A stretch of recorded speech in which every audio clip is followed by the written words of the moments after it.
Kapara ng mga lumang tugtugin kung paano ka pahalagahan. Bawat liriko sa pandinig ay itinuturing na talinghaga, mga saknong na may kaakibat mula sa lilim ng nararamdaman, at sa musika mababatid ang kalaliman sa bawat mong hiwaga.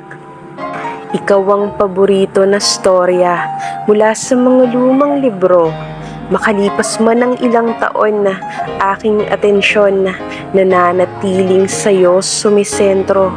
Natatanging kahihiligan, tulad ng hinahanga ang artista sa teatro.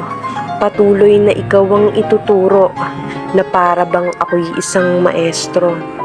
Sa'yo lamang ipapako ang tingin, ikaw ang patuloy na tititigan, ang pumukaw ng aking pansin.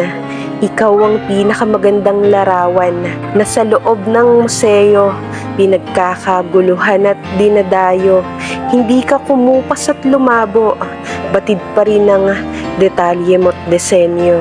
Ang bawat mong kurba at lahat ng naipong marka, silang aking pinakakinalulugdan.